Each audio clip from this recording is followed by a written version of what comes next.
السلام عليكم ورحمة الله تعالى وبركاته.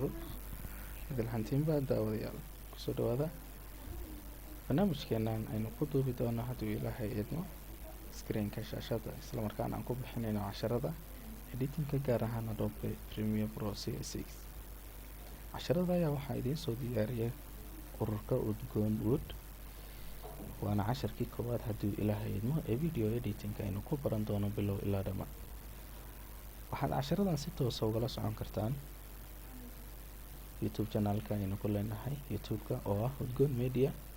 Sidoo kale waxaad nagala socon kartaan Facebook page-keena oo ah Udgoon World.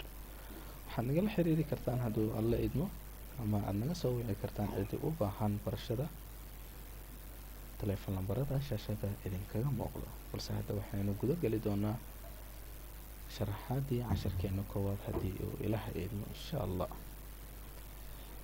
waxaynu soo furaynaa application-ka si aynu u aragno uu soo furmaya hadda sida halkan idinkaga muuqato waa recent projects amase macluumaad horey u kaydsanaa oo annaga aan isticmaalaynay balse qaybta hadda aynu u baahannahay inaan furano ayaa waxay tahay macluumaad cusub amase new project ayaynu soo furaynaa si aynu u furano mid cusub annaga aynu leenahay.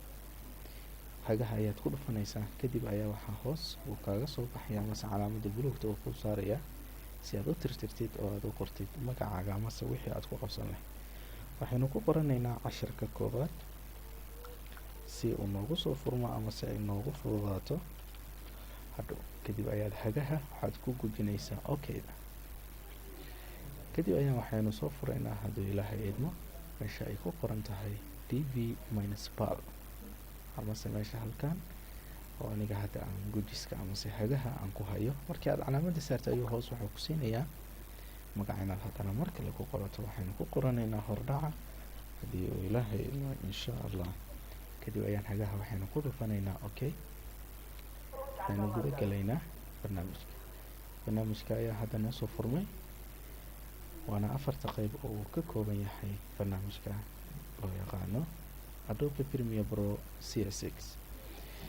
waxaynu baranay daawadayaal sida loo soo furo balse sida loo xiro haddii ayadana aynu isku dayno keypad-ka amase shortcut-ka ayaa waxaynu ka taabanaynaa control Q si aynu u xirno oo sida ugu fudud. qaabka kale ayaa waxay tahay inaynu kor fiirino isla markaana aynu soo furno file kadib aynu hoos u soo daadegno ilaa intaynu ka imaanayno meesha ugu hooseyso ay ku qoran tahay exit amase ka laabasho Soomaali haddii aynu isticmaalno horteedana ay ku qoran tahay control plus Q. wadada labaad midda saddexaad ee macruufka ayaa waxay tahay inaynu caadi si waadax ah amase macruufa aynu close u dhahno kadib application-keeni sidaas ayuu ku xirmaya.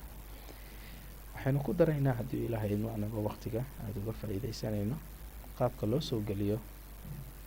waxaa jiro qaabo badan ilaa 10 nooc gaarayo oo loo soo geliyo balse 2 qaab ayaynu ka baran doonaa.